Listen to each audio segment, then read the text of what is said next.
My name is Caroline Colesworthy. I'm an environmental educator in Orange County. I live in Irvine.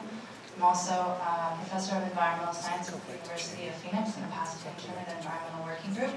I'd like to thank all of you for your time and your energies on this very important issue and welcome you to Southern California. I also recommend a moratorium on fracking until the regulations are to everyone's satisfaction. I recommend a ban on fracking in the state of California due to the sensitive nature of our seismic activity.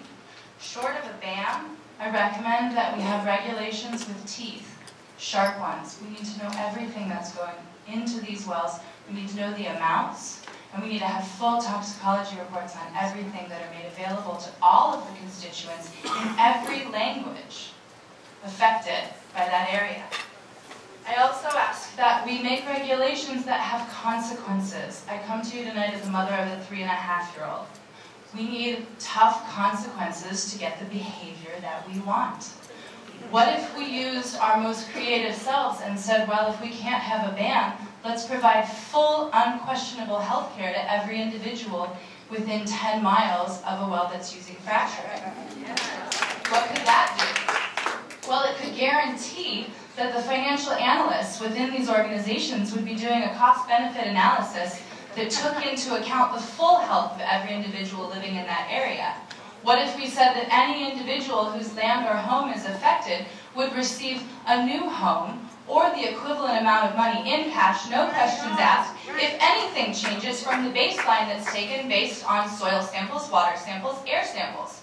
What if we said, let the company create an urban forest filled with edible food in the area to offset every single pound of carbon created by the transportation of developing that oil in that area? What if we let them pay for water at the cost of that water and the electricity of moving that water? A cost calculated based on animals and people losing the water from another place.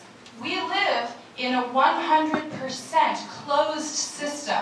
Any deficit in one place, any increase in one place is necessarily a deficit in another. And if the cost of that were reflected on the water, would the cost analysts even say it's worth it to do fracking in Southern California?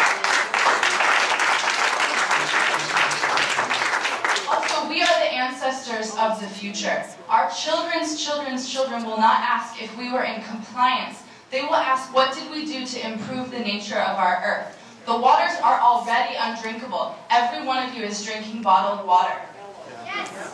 The children, low-income children in this area do not have that opportunity. People do not have that luxury. We stand here because we're able to. We have money for childcare. We have good jobs. We need to consider everyone, including the animals who have no choice but to live on this earth. Thank you.